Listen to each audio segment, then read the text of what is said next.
noite, pessoal. Estamos aqui para mais um programa Espaço Santa Clarita. Hoje a gente vai apresentar uma degustação de vinhos verde e de espumantes. Espumantes Moscatel e espumante Brut. Junto com a degustação dos vinhos, com a sommelier Itane Borges, a gente vai fazer a degustação das massas artesanais colombianas, sem glúten, sem lactose e baixo teor de sódio. Espero que vocês gostem das explicações, da interação com o pessoal. E é isso, vamos conferir?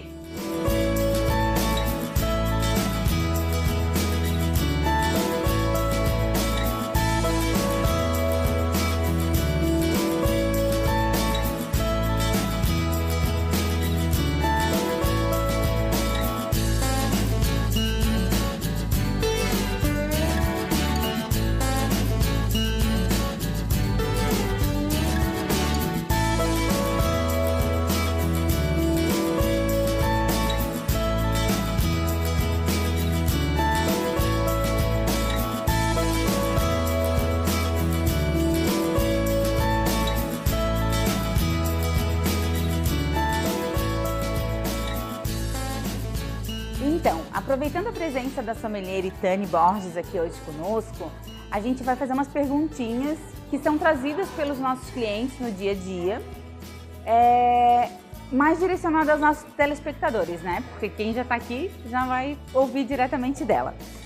Itane, quando a pessoa não é acostumada com vinho, não tá nesse mundo, né? Ela quer começar. Por onde ela começa? O que ela deveria saber primeiro? Tô perdida. Eu admiro o vinho, eu gosto, eu acho super legal, super bacana tomar vinho, mas eu ainda não tomo, eu não sou muito acostumada. Por onde que começa? Quais seriam os primeiros passos, vamos dizer assim?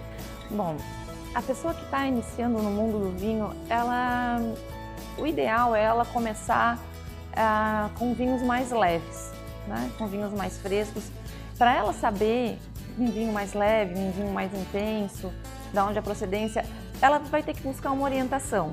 Se ela nunca tomou um vinho antes e ela gostaria de tomar um vinho, ela vai precisar de uma orientação com quem já trabalha com vinhos, ou mesmo de amigos que já têm uma experiência em tomar vinhos, que já compram vinhos há algum tempo, que viajam, que entendem um pouco. Então, buscar sempre uma orientação de quem já está nesse mercado, para não sair assim às cegas, pegando a primeira garrafa que vê pela frente.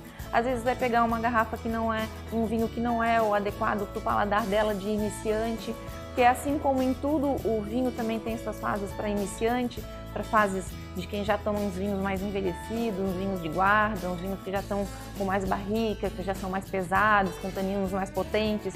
Esses vinhos, para quem está iniciando, vai causar talvez um impacto muito grande e também vai causar até um certo ressaco, assim, a pessoa vai ficar, ai não é esse vinho aqui que eu não gostei do vinho, vou tomar cerveja que é mais leve, que é mais fácil de abrir, que não precisa, sabe? Então, orientar assim, não, esse vinho é um vinho jovem, é um vinho que você não precisa guardar, é um vinho que tem pouca barrica, tem um tanino bem macio, um vinho bem frutado, um vinho ideal para um paladar de quem está iniciando nesse mundo, né? Então, todos esses cuidados, o vinho ele tem uma certa, como é que eu vou dizer, rotina, assim, ele tem um abrir, ele tem um como guardar, ele tem uma temperatura ser zelada também. Então tem todo um ritual, na verdade, essa palavra que eu queria usar. O vinho ele tem um ritual, ele não é uma bebida assim avacalhada, ele é uma bebida certinha, ele é uma bebida que por um branco você vai tomar ele numa temperatura, por um tinto você vai tomar numa outra temperatura, um espumante você vai tomar numa outra temperatura. Então sempre para você desfrutar do melhor que essa garrafa de vinho vai estar oferecendo, você tem que saber o que você está tomando. Se você não sabe, sempre buscar orientação, né? Num empório ou num restaurante com um sommelier, com amigos que já estão acostumados a tomar vinho. Mas se eu estou começando, eu preciso de orientação. As pessoas falam muito em uva Malbec, uva Merlot, uva Cabernet. Se fala muito de um tipo só de uva. A gente sabe que existem vários, né? Quais seriam as principais uvas, as mais comuns, as mais agradáveis ao paladar, por onde se começa? que tem várias uvas que não são muito conhecidas, principalmente nós brasileiros, né? Que uvas seriam essas mais conhecidas no Brasil? Por quê? De onde elas vêm, né? E também outra dúvida muito frequente é a questão dos vinhos jovens e os vinhos de guarda. O que seriam os vinhos jovens? O que seriam os vinhos de guarda? Um é melhor que o outro? Quais situações? Como se procede nisso? Bom, as uvas mais comuns de se encontrarem no mercado, que vocês vão ver nos supermercados, em próprias... já tem uma certa preferência comercial, digamos, de maior venda, né? Vão ser as uvas europeias, certo? As uvas principalmente vindo da França. Chardonnay, Sauvignon Blanc, Merlot, Cabernet Sauvignon, né? Cabernet Franc, Syrah. São uvas assim, mais, eu digo, comuns. No caso, são uvas europeias de um país que tem uma maior tradição no mundo do vinho, no caso que é a França.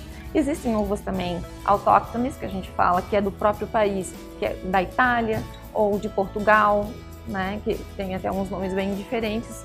Então, esses vinhos já não são tão conhecidos como as uvas de cepas europeias francesas, que eu estava falando, como, por exemplo, a Cabernet Sauvignon, a Merlot, a Cabernet Franc, que fazem o vinho Bordeaux, que é um dos vinhos mais conhecidos no mundo. Saber que a Sauvignon Blanc também é uma uva que nós temos aqui na Serra Catarinense, por exemplo, que se adaptou super bem aqui à Serra Catarinense. Nós temos vinhos excelentes com essa uva da Sauvignon Blanc, né? A Merlot, por exemplo, ela se adaptou muito bem no Rio Grande do Sul, na Serra Gaúcha. Dá vinhos excelentes com a Merlot. Então, essas coisas a gente também vai aprendendo e tomando, né? Tomando e conversando com quem sabe. O vinho jovem e o vinho de guarda, a diferença realmente é a passagem pela barrica de carvalho, né? No caso, desde lá do vinhedo, o enólogo ele já vai saber se aquela uva vai ser feito um vinho jovem, um vinho para tomar para tomar imediatamente após ser engarrafado, ou se aquela uva tem um potencial para ir para a barrica, né? Então, conforme aquele vinhedo que ele escolheu, ele vai fazer um tipo de vinho. Então, basicamente, o vinho jovem é para consumo imediato. Vinificou, fermentou, engarrafou, toma dentro de 2 anos. Geralmente, a Sauvignon Blanc é uma excelente uva para vinho jovem. A Chardonnay é uma uva para vinho jovem, também pode passar por barrica. Essa passagem por barrica ela dá uma longevidade maior para o vinho e também dá outras características organolépticas que a gente fala. Então, a barrica ela vai aportar outras características mais da tosta, né? Da tosta, de tudo que vem da barrica, assim, principalmente, né? No tinto vem vindo notas de café, notas de chocolate, especiarias, principalmente. E também, dependendo da uva que está lá dentro da barrica, então vai ter outras características. E o vinho jovem que a gente fala é sempre esse vinho jovem que não passa por barrica, é o vinho que ele está mais focado na expressão da fruta que está ali dentro.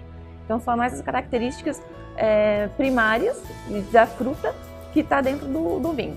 Não necessariamente é ruim. Não. Ao contrário, é muito bom. A maioria das pessoas, e principalmente quem está iniciando no vinho, preferem vinhos jovens, vinhos sem passagem por barrica, onde ali ele vai encontrar a expressão que a gente fala da uva. No caso da Sauvignon Blanc, aqui da Serra Catarinense, ela tem muito maracujá. Você vai sentir assim, um aroma muito frutado de maracujá, bem gostoso. A Chardonnay, ela já puxa para um abacaxi, né? As duas são cítricas, tem uma acidez gostosa. E quando você passa isso para a barrica, essa parte da fruta vai ficar mais discreta, vai vir outros elementos da barrica. E tem pessoas que prefiro sentir as frutas, prefiro sentir que frutas tem esse vinho, né, prefere ir deixar a barrica para outros tipos de vinho, ou para os tintos, ou não. Também o tinto também não necessariamente precisa passar por barrica. Pode ser um vinho tinto como a Merlot ou a própria Cabernet Sauvignon. Também tem alguns vinhos que não passam por barrica, os vinhos mais jovens que a gente fala. A Malbec também é uma uva que o brasileiro gosta muito, né, que tem um ataque mais doce, é uma uva que a gente fala meio feminina, porque esse ataque mais doce, esse tanino bem macio. E tem vários vinhos que não passam por barrica ou tem uma leve passagem por barrica, que a gente fala que dá uma maciada, dá um acabamento no vinho, essa leve passagem, coisa de 3 meses a 6 meses. Mas sempre, então, vai estar mais a fruta madura, no caso dos vinhos tintos, frutas vermelhas maduras. E isso é muito gostoso. E é muito fácil de harmonizar também, né? Então, esses vinhos vai estar harmonizando com uma carne suculenta, né? E vai ressaltar bastante a fruta do vinho e vai ser bem prazeroso fazer essa harmonização, né?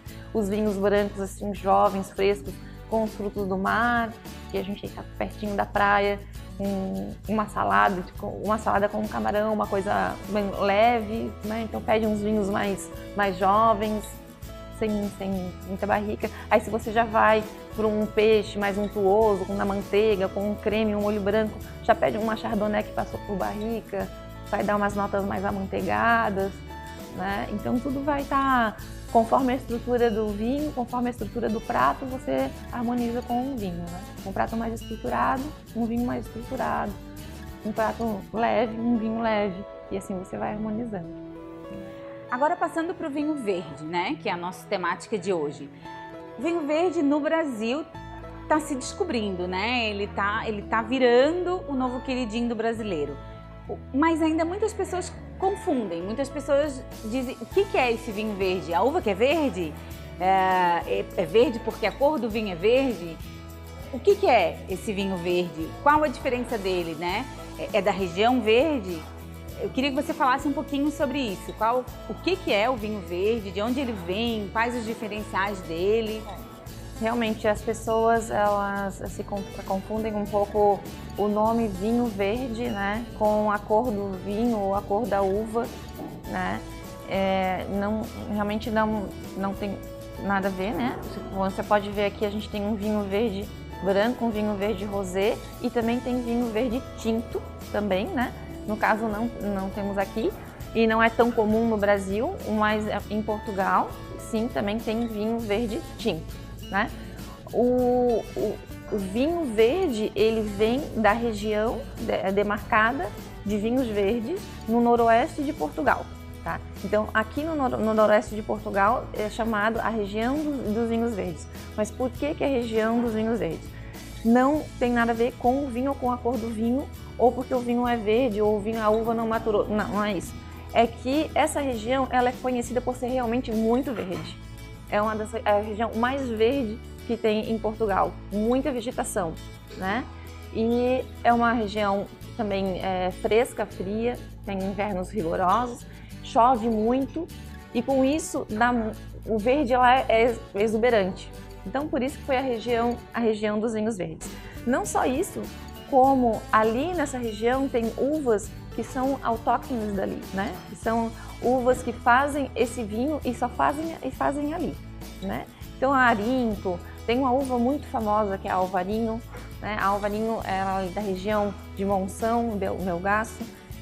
Tem vinhos, são vinhos famosos em todo o Brasil, exportado para o mundo todo. Ali tem a Loureiro também, que também está ali no noroeste, mas está ali mais em Lima, e fazem vinhos com bastante frescor, né? Então esses vinhos também, eles vão ter sempre uma acidez marcada, que seria o frescor deles, e vão ser sempre muito leves, né? Jovens, né?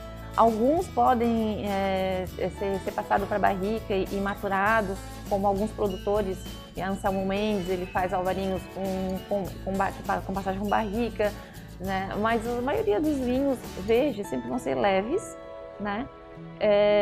Frescos, muito frescos e com baixo teor alcoólico, né? Então esse é principalmente a característica dos vinhos verdes. Os brancos vão ser feitos então com as uvas brancas, Arinto, Loureiro, Alvarinho, e o rosé vão ser feitos com as uvas, o rosé e o tinto feito com as uvas tintas, né? Esse aqui, por exemplo, tem a Padeiro, a Espadeiro, Borraçal, são uvas tintas que fazem vinhos tintos e rosés, porque o vinho tinto e rosé fica tinto porque ele macera com a casca das uvas, que é onde tem a cor, onde vai dar a cor para o vinho. O vinho branco, de castas brancas, porque ele precisa ser branco e não tem necessidade da cor que está na casca da uva. Mas então, o vinho verde é por causa da região que é demarcada. É uma região de denominação, né, de origem controlada de Portugal, região dos vinhos verdes. E agora a última pergunta. O vinho verde, ele é fresco, ele é leve, ele é agradável, ele é frutado? Por causa disso, muitas pessoas remetem o vinho verde a espumante. Eles têm pontos em comum? O vinho verde e a espumante são bebidas próximas? São parecidas? Tem algum ponto de encontro? Ou são bebidas totalmente diferentes? Vinho verde é vinho verde, espumante é espumante? O vinho verde não tem nada a ver com espumante, tá? Primeiro que o vinho é um vinho tranquilo. É um vinho tranquilo que a gente fala, é um vinho que teve uma fermentação e ele não tem gás carbônico, tá? O espumante, ele faz 2 fermentações e ele tem gás carbônico. Ele tem espuminha, as borbulhas, né? Então são vinhos completamente diferentes, tá? Então a diferença um é tranquilo, sem gás carbônico, e um com gás carbônico. Um faz uma fermentação, o outro faz 2 fermentações, tá? Então, suave também acho que não seria a palavra adequada. Ele é um vinho leve, né? Um vinho suave, ele sempre vai ter um açúcar residual, tá? Se você pedir um vinho suave numa loja, no supermercado, eles vão trazer um vinho mais doce para você, né? Então, o vinho verde ele é um vinho seco.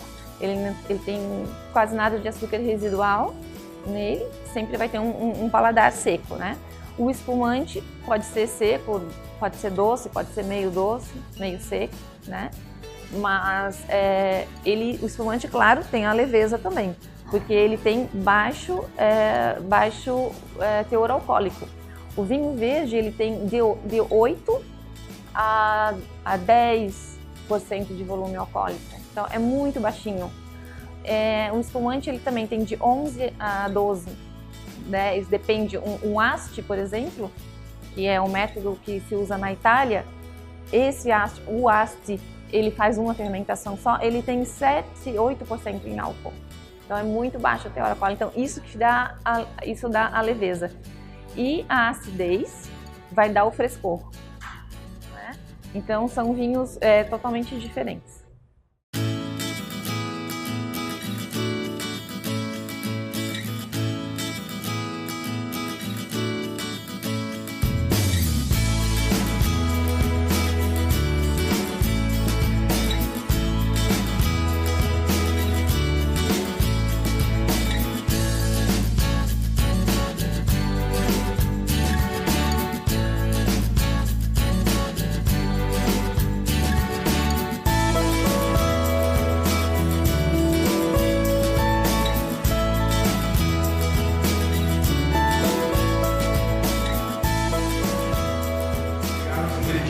Regionais, que é chia, quinoa, milho, por isso que ele tem esse milho dourado no arroz.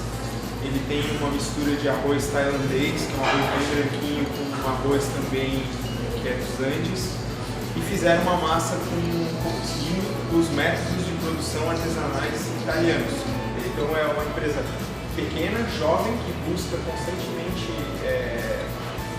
pesquisar, evoluir, se diversificar dentro desse mercado de massas para apresentar para o consumidor.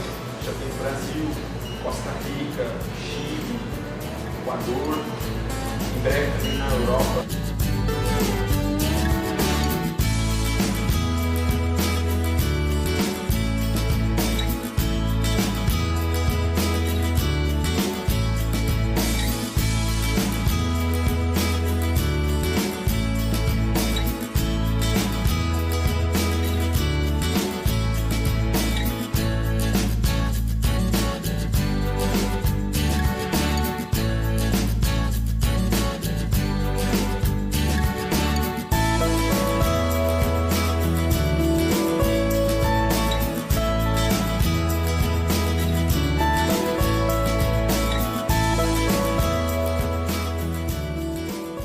Então é isso, pessoal.